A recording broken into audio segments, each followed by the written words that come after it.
창세기 28장 1절로 9절의 말씀을 가지고 이런 사람이 진짜 신앙의 실력자입니다. 이런 사람이 진짜 신앙의 실력자입니다. 라는 제목으로 이 시간 하나님의 말씀을 나누고자 합니다. 한 남편이 있었습니다. 그는 아내에게 늘 잔소리와 막말을 서슴지 않고 퍼부었습니다. 남편의 말에 아내는 마음속으로 언젠가 꼭 복수할 거라고 생각을 하며 하루하루 일을 갈고 살고 있었습니다. 그러다 어느 날 남편이 무단횡단을 하다가 택시에 치일 뻔한 사고를 당하게 된 겁니다. 택시 기사가 깜짝 놀라 화가 난 나머지 창문을 열고 고래고래 소리를 칩니다. 야, 이 얼빠진 인간아, 죽으려고 한장했냐? 그러자 그 순간 저쪽 끝에서 그 장면을 보고 있던 아내가 달려와서 남편에게 말합니다. 여보, 저 사람 혹시 당신이 아는 사람이에요? 그러자 남편이 알긴 뭘 알아, 몰라, 그렇게 말을 합니다. 그러자 아내가 남편에게 이렇게 말합니다. 그런데 어떻게 당신을 그렇게 잘 알아요? 그 말 한마디에 남편은 아무 말도 못했다고 합니다. 아내는 드디어 복수에 성공을 한 셈이죠. 여러분, 사람은 본능적으로 누군가로부터 당했다라고 생각하면 그 당한 것을 그대로 복수로 대갚아주고 싶어 하는 마음을 갖고 있습니다. 오늘 본문에도 복수심에 불타는 한 남자가 등장하는데 그 사람은 바로 에서입니다. 이삭은 리브가와 결혼하여 쌍둥이 두 아들을 낳았는데 우리가 잘 알고 있는 에서와 야곱이었죠. 동생 야곱은 팥죽 한 그릇에 형 에서의 장자의 명분을 사왔고 그것도 모자라서 자신의 어머니 리브가와 함께 합작을 해서 눈먼 아버지를 속여 그 이삭의 축복을 받아 챙깁니다. 뒤늦게 이 사실을 알게 된 형 에서는 화가 난 나머지 야곱에 대한 분노와 복수심으로 그의 마음은 불타오르고 있었습니다. 그래서 급기야 그는 이렇게 다짐을 하게 되죠. 여러분, 41절의 말씀을 다 함께 화면을 보고 읽겠습니다. 그의 아버지가 야곱에게 축복한 그 축복으로 말미암아 에서가 야곱을 미워하여 심중에 이르기를 아버지를 곡할 때가 가까웠은즉 내가 내 아우 야곱을 죽이리라 하였더니, 얼마나 에서는 동생 야곱에 대한 분노와 복수심으로 불타올랐던지 우리 아버지가 이제 곧게서 죽을 때가 가까웠는데 너를 그때를 시점으로 해서 죽이겠다라는 아주 정말 하나님 보시기에 기뻐하지 않는 마음을 품게 됩니다. 여러분, 인간적으로 보면 야곱이 분명 잘못했습니다. 그러나 영적인 눈으로 보면 에서에게도 문제가 있었습니다. 왜냐하면 그는 자신이 왜 이런 일을 지금 겪게 되었는지를 하나님 앞에서 돌아보지 않았기 때문입니다. 에서는 장자의 권리와 하나님께서 야곱을 통해 가문에 흘러가게 하시는 그 언약의 축복이 얼마나 귀한지를 몰랐습니다. 그리고 그는 하나님의 약속보다 자기 욕심을 먼저 선택했고 또 그 문제의 원인을 자신에게서 찾는 것이 아니라 지금 누구에게서 찾고 있는 겁니까? 동생 야곱에게서 그 원인을 찾고 있었다는 것입니다. 여러분, 만약에 에서가 진짜 문제의 원인이 자신에게 있다라는 것을 알았다면 여러분, 이런 마음을 먹었을까요? 그렇지 않았겠죠. 아마도 그는 마음을 돌이키고 하나님 앞에서 그런 마음을 가졌던 것에 대해서 회개했을 것입니다. 그런데 에서는 자신에게 문제가 있다라는 것을 알지 못한 나머지 돌이켜 회개하지 못하고 끝까지 동생 야곱에 대한 그 분노를 하나님 앞에, 십자가 앞에 내려놓지 못하는 그 모습을 보게 됩니다. 여러분, 사무엘상 16장에 보면 다윗은 자신의 아들 압살롬의 반역으로 인해서 도망치는 장면이 나옵니다. 도망가던 중에 시므이가 그 모습을 보고 다윗을 향해 돌을 던지며 이렇게 말합니다. 피를 흘리는 자여, 비루한 자여, 여호와께서 내 아들의 손으로 내게 보응하셨도다 라고 말하며 비난과 저주의 말을 시므이가 다윗을 향해 퍼붓습니다. 이를 보게 된 다윗의 신하였던 아비새가 분노하며 다윗에게 이렇게 말해요. 제가 가서 그의 머리를 베버릴까요? 그러자 다윗이 그 말을 듣고 이렇게 말합니다. 여러분 사무엘상 16장 10절의 말씀을 다 함께 읽겠습니다. 그가 저주하는 것은 여호와께서 그에게 다윗을 저주하라 하심이니 내가 어찌 그리하였느냐 할 자가 누구겠느냐 하고. 여러분, 다윗이 이렇게 말할 수 있었던 이유가 무엇이었을까요? 다윗은 자신을 저주하는 시므이를 바라보았던 것이 아니라 그 시므이를 통해서 무엇을 본 겁니까? 하나님의 뜻을, 하나님의 손길을 바라보았던 것입니다. 다시 말해서 다윗은 혹시 하나님께서 나를 깨닫게 하시려고 이 일을 허락하신 것은 아닌지를 보았던 것입니다. 이처럼 다윗은 인간적으로 보면 억울하고 화가 나고 그래서 자신을 저주하는 시므이를 당장이라도 죽이고 싶은 마음이 있었지만 그는 그런 상황 속에서도 자기를 돌아보고 하나님 앞에 회개할 기회를 삼았던 사람이 바로 다윗이었습니다. 특별히 오늘 말씀을 통해 위기의 순간 속에서 어떠한 사람이 진짜 신앙의 실력자인지, 더 나아가서 진짜 신앙의 실력은 어디에 있는지 오늘 말씀을 통해 두 가지로 함께 나눠보고자 합니다. 첫 번째로 자기 신앙을, 자기 자신을 돌아보며 돌이킬 줄 아는 자, 한마디로 리턴할 줄 아는 자가 진짜 신앙의 실력자라는 것입니다. 여러분, 사람들은 대개 억울한 일을 당하면 그 억울함 때문에 괴로워하고 못 견뎌하는, 그래서 분노하는 경우가 대다수입니다.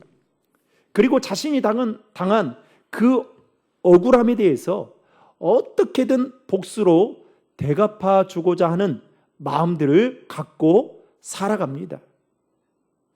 그런데 오늘 본문에 나오는 에서가 대표적인 사람이었죠. 오늘 본문 앞장인 창세기 27장에 보면 이삭은 처음부터 장남인 에서를 편애하며 사랑했습니다. 반대로 그의 부인이었던 리브가는 차남인 야곱을 조금 더 사랑하며 사랑했습니다. 동생 야곱은 평소에 편애하는 아버지 그런 모습 때문인지 모르겠지만 악착같이 살아야겠다라는 마음을 먹었던지 눈먼 아버지를 속여서 축복을 가로채고, 그리고 이삭은 뒤늦게서야 이 사실을 알고 동생을 죽이겠다라고 마음을 먹게 됩니다. 그리고 그런 이삭의 반응에 대해 창세기 27장 33절에는 이렇게 기록하고 있습니다. 우리 다 함께 읽겠습니다.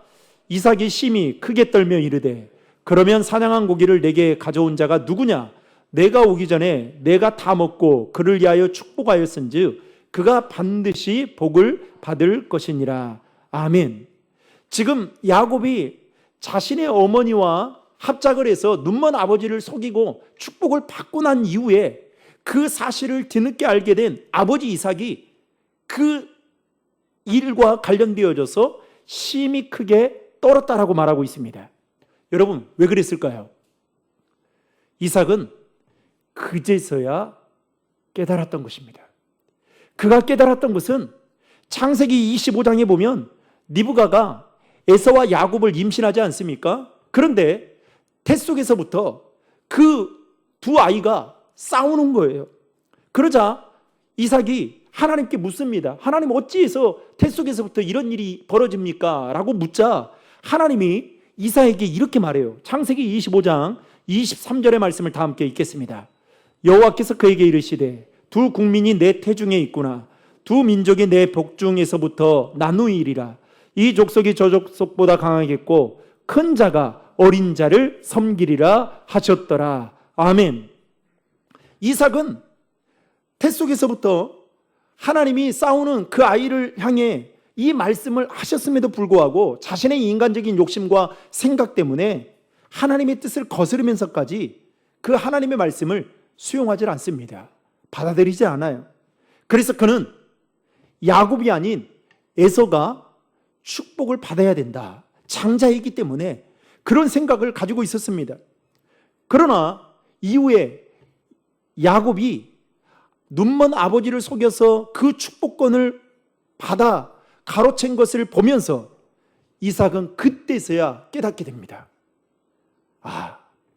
하나님께서 택하시고 그리고 하나님께서 복 주기를 원하는 자가 자신이 편애하여 사랑했던 에서가 아니라 야곱이었다라는 것을 알고 말씀해 보면 심히 크게 두려워했다라고 말하고 있습니다. 결국 이삭은 자신을 돌아보며 하나님의 뜻에 돌이킬 때에 두려움 속에서 하나님의 뜻을 인정하고 그리고 나서 후에 야곱을 축복하며 이렇게 말합니다. 오늘 본문 3절과 4절의 말씀을 다 함께 읽겠습니다. 전능하신 하나님이 내게 복을 주시어 내가 생육하고 번성하게 하여 내가 여러 족속을 이루게 하시고 아브라함에게 허락하신 복을 내게 주시되 너와 함께 내 자손에게도 주사 하나님이 아브라함에게 주신 땅 곧 내가 거류하는 땅을 내가 차지하게 하시기를 원하노라. 아멘. 이삭은 비로소야 하나님의 뜻에 순복하는 사람이 됩니다. 사랑하는 성도 여러분, 성도의 영적인 실력은 완벽함이 있지 않습니다. 성도의 영적인 실력은 어디에 있느냐? 자신을 성찰하고 얼마나 빨리 하나님의 뜻에 돌이키느냐에 있다라는 것입니다. 그러므로 여러분, 우리가 왜 말씀을 읽어야 될까요? 여러분, 말씀을 읽지 않으면 절대 자기 자신을 성찰할 수 없어요. 말씀은 거울이기 때문에 그 말씀을 통해 내 자신을 돌이켜 봐야 되는데 말씀을 읽지 않으면 내 생각이 나를 지배해요. 그래서 여러분, 말씀을 읽어야 돼요. 말씀을 읽어야 겸손해질 수 있고 말씀을 읽어야 내 안에 제가 무엇인지, 나의 연약함이 무엇인지, 나의 부족함이 무엇인지, 하나님이 나를 향한 거룩하신 뜻이 무엇인지를 알 수 있는 거예요. 그런데 오늘날 말씀을 잘 읽지를 않습니다. 그 말은 곧 자기를 돌아보지 않는다는 거예요. 여러분, 부부가 가끔 가다가 마음이 맞지 않아서 티격태격 싸울 때가 있죠. 그런데 여러분, 언제 화해가 되고 언제 풀리는지 아신지 아십니까? 돌아보거든요. 왜 이런 싸움을 하고 있지? 이게 어떻게 해서 이 싸움의 시작이 어디서부터 시작되었지? 절대 돌아보지 않으면 여러분, 그 문제는 절대 해결될 수 없습니다. 부부간의 관계도 그런데 하나님과 우리와의 관계, 특별히 우리가 신앙생활하는 데 있어서 자기를 성찰하지 않고 그리고 하나님의 뜻으로 우리가 마음을 돌이키지 않는다? 여러분, 이거는 실력 없는 자예요. 신앙생활을 오래 했다고 해서, 직분을 가지고 있다고 해서 마음을 돌이키고 성찰하느냐? 그렇지 않습니다. 말씀을 읽어야 돼요. 그러므로 신앙인은 우리가 억울하고 분노한 일을 만날 때마다 가장 먼저 해야 될 것은 말씀을 통해 자기 성찰을 반드시 해야 되는 것입니다. 이 일을 통해서 하나님께서 내 안의 교만함을 깨닫게 하시려고, 회개하여 돌이키게 하시려고 하시는 것은 아닌지 돌아볼 줄 아는 자가 믿음의 사람이고 진짜 신앙의 실력자라는 것입니다. 그리고 하나님은 그렇게 성찰하고 돌이키는 자에게 복수의 자리가 아닌 회복의 자리로 인도해 주신다는 것입니다. 여러분, 2차 세계대전 때만 해도 잠수함을 탈 때에 잠수함 안에는 반드시 토끼 있죠. 제가 토끼띠거든요. 토끼를 태우고 다녔다고 해요. 왜냐하면 토끼는 사람보다 공기 중 산소 농도 변화에 가장 민감하다고 합니다. 그래서 이 밀폐된 공간 안에서 잠수함 안에 공기의 질이 나빠지면 가장 먼저 반응하는 동물이 토끼라는 거예요.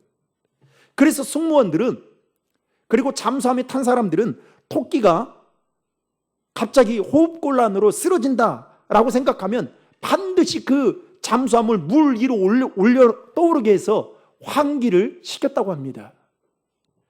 이처럼 토끼는 잠수함 내의 이상 신호를 알려주는 수단으로 사용했다라는 것입니다. 또 19세기 유럽의 광부들은 석탄이나 광물질을 캐러 가기 위해서 수백 미터 탄광 안으로 들어갔는데, 그 탄광 안으로 들어갈 때 가지고 갔던 것이 있었다고 합니다. 그것이 뭐냐? 화면에 나오고 있는 카나리아 한 쌍을 3장에 넣어서 가지고 갔다고 합니다. 왜냐하면 이 카나리아 새는 메탄가스나 일산화탄소가스, 즉 유해가스에 유독 민감하고 약했다고 해요. 그래서 광부들은 이 카나리아 3장 안에 카나리아를 데리고 가서 거기에 두면 이 카나리아가 울지 않거나 아니면 그 행동의 움직임이 둔해지는 증상을 보이게 되면 그때 강부들은 이상 징후를 느끼고 하던 일을 즉시 멈추고 갱도 안에서 대피했다고 합니다. 저는 이 내용을 보면서 신앙인도 저는 마찬가지라는 생각이 들었습니다. 여러분, 토끼나 카나리아가 산소 농도나 유독가스에 민감한 것처럼 신앙인이라면 뭐에 대해서 민감해야 될까요? 죄에 대해서 민감할 필요가 있다라는 것입니다. 하나님은 우리의 삶의 다양한 방법으로 여러분 여러 경로를 통해 우리에게 경고의 사인을 주십니다. 그런데 문제는 우리가 죄에 대해서 무뎌져서 그것을 깨닫지 못해 돌이켜 회개하지 못한다는 것이 문제라는 것이죠. 요나가 이 하나님의 말씀을 들었잖아요. 그런데 어떻게 해요? 그 말씀에 불순종하자 결국에는 큰 물고기 뱃속에까지 들어가는 그 비참한 일을 경험하게 됩니다. 여러분, 저는 비가 약한 사람인데요, 한번 생각해 보세요. 큰 물고기 안에 요나가 3일 동안 있었다. 여러분, 이게 상상이 됩니까? 아마 힘들걸요. 그런데 하나님은 그렇게라도 깨닫게 해주셔요. 그렇게 해서라도 죄에 대해서 민감함을 갖게 만듭니다. 그런데 진짜 신앙의 실력자들은 바로 그때 하나님이 경고의 사인을 주실 때에 자신을 돌아보고 돌이켜서 회개할 줄 안다는 거예요. 반대로 신앙의 실력자가 아닌 사람들은 하나님이 계속해서 사인을 주는데도 불구하고 마치 우연이라고 생각하고 어쩌다가 이런 일이 일어났다라고 생각하고 그 일들을 아무렇지 않게 하나님의 섭리가 아니다라고 생각하고 넘어가 버린다는 것입니다. 여러분, 대표적인 사람으로 우리는 다윗을 꼽을 수 있습니다. 다윗은 우리아의 아내 밧세바를 범하고 그의 남편이었던 우리아를 전쟁터에 선두로 보내어서 죽게 만들었던 그야말로 살인죄와 간음죄를 지었던 사람이었습니다. 그럼에도 불구하고 다윗은 아무렇지 않게 살고 있던 어느 날 하나님이 나단 선지자를 통해 그의 앞에 보내게 하시고 그가 꼭꼭 숨겨두었던 그 누구도 알지 못했던 다윗이 지은 죄를 수면 위에 드러나게 만드시고 그 죄를 지적하게 하십니다. 그러자 여러분, 다윗이 어떻게 한지 아십니까? 저 같았으면 왕이니까 어떻게든 처리했을 거 아니에요. 그런데 다윗은 두말하지 않고 지적을 받자 엎드려 주님 앞에 회개합니다. 다윗이 그때 회개하며 지었던 시가 시편 51편 말씀인데 51편 17절에 보면 다윗은 이렇게 기도합니다. 같이 읽겠습니다. 하나님께서 구하시는 제사는 상한 심령이라. 하나님이여, 상하고 통회하는 마음을 주께서 멸시하지 아니하시리이다. 아멘. 다윗은 나단 선지자로부터 자신이 지은 죄를 지적받자 어떻게 합니까? 마음을 돌이켜서 회개했다라는 것입니다. 그리고 그 일이 있고 1년쯤 지나 여러분, 밧세바를 통해 솔로몬이 태어납니다. 그런데 하나님은 나단 선지자를 통해서 솔로몬의 별명을 어떻게 지어주느냐? 여디디야라고 지어줍니다. 이 여디디야라는 말의 뜻은 하나님의 사랑을 입은 자라는 뜻을 담고 있습니다. 여러분, 이게 무엇을 말하는 걸까요? 하나님은 이 솔로몬의 별명을 통해서 솔로몬을 사랑할 뿐만 아니라 그의 아버지 다윗이 지었던 과거의 죄를 용서해 주셨다라는 하나님의 은혜가 이 별명 안에 담겨져 있는 것을 볼 수 있습니다. 여러분, 다윗이 안전해서 이와 같은 은혜를, 용서를 여러분 받았던 것일까요? 아닙니다. 인간적으로 보면 그 당시 다윗이 지었던 죄는 오늘 우리가 살고 있는 이 시대에도 절대로 용서할 수 없고 또 용서가 되지 않는 일이었습니다. 그럼에도 하나님께서 다윗을 용서하시고 하나님의 도구로 사용하셨던 가장 큰 이유는 무엇이냐? 다윗은 나단 선지자로부터 자신의 죄를 지적받았을 때, 그 다음 중요합니다. 마음을 돌이키고 상한 심령으로 하나님 앞에 나아가 회개했다라는 것입니다. 여러분, 성경에 보면 하나님이 귀하게 쓰신 사람들은 그야말로 한결같이 다 거룩하고 죄가 없는 사람들이 아니었습니다. 반복적으로 실수하고 반복적으로 죄를 지을 만큼 연약하고 부족한 것들이 많은 자들이었습니다. 그런데 그들에게는 한 가지 공통점이 있었어요. 그들은 자신들이 지은 죄를 지었을 때 마음을 돌이키고 회개하며 주님 앞에 나아갔던 자였습니다. 그러기에 주님은 그 모습을 귀하게 보시고 사용하셨습니다.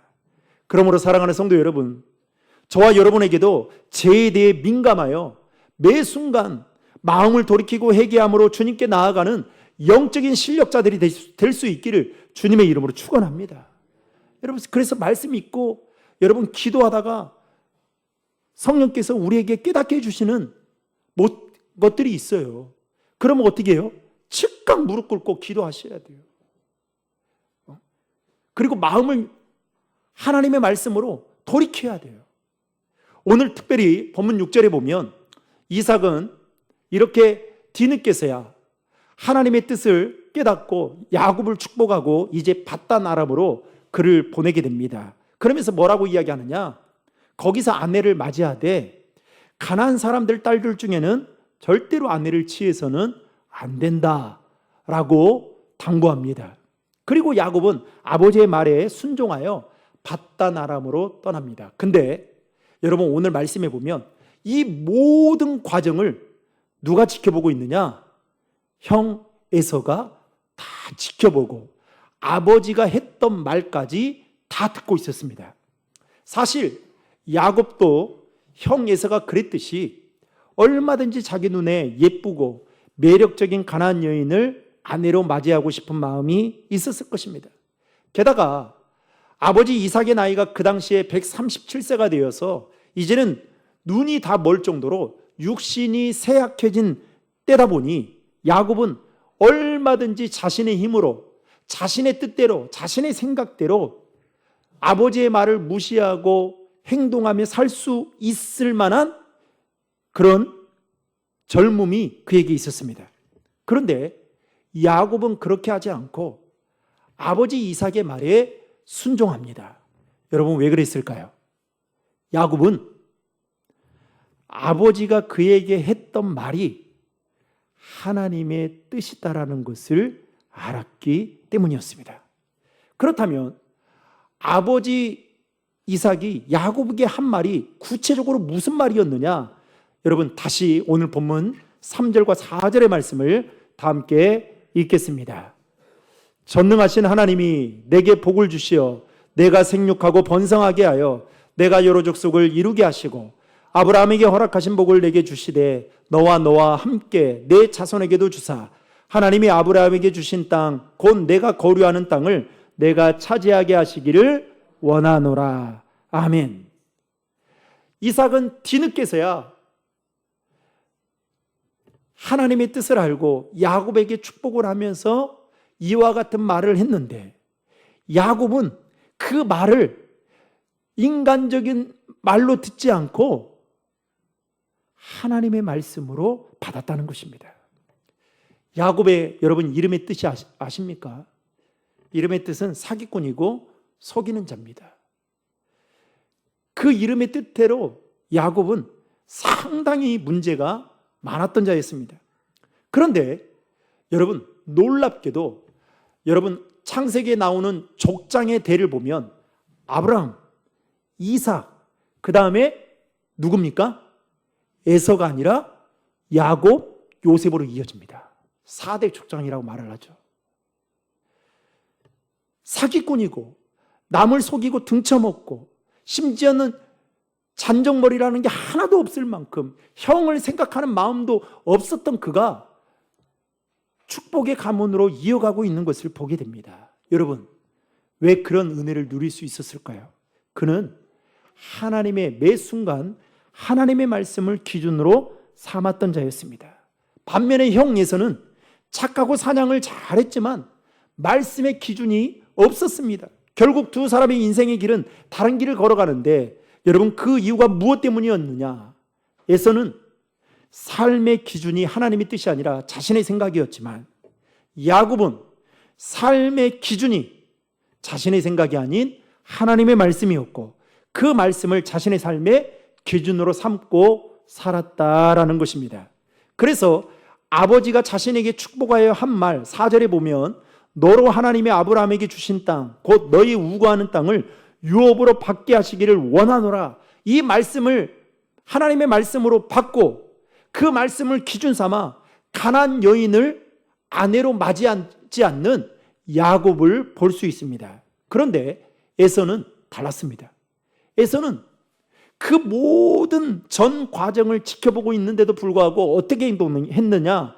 여러분, 오늘 본문 9절의 말씀을 다 함께 읽겠습니다. 이에 에서가 이스마엘에게 가서 그 본처들 외에 아브라함의 아들 이스마엘의 딸이요 느바요스의 누이인 마알랏을 아내로 맞이하였더라. 아멘. 여러분, 8절에 보면 이 에서가 아버지가 싫어하는 것을 알면서도 싫어하는 여인이 가나안 여인이다라는 것을 알면서도 이스마엘의 딸 마알랏을 아내로 취했다라고 말하고 있습니다. 여러분, 이 말씀을 통해서 진짜 신앙의 실력자는 두 번째로 어떠한 사람이 있느냐? 바로 말씀의 기준을 가지고 있는 자가 진짜 신앙의 실력자라는 것입니다. 성경의 말씀이라는 이 단어는 헬라어로 카논이라고 말합니다. 이 뜻은 기준, 규범, 척도라는 뜻을 가지고 있습니다. 여러분, 예수 믿는 신앙인의 삶의 기준은 누가 뭐라 해도 여러분 말씀이 되어야 될 줄로 믿으시기 바랍니다.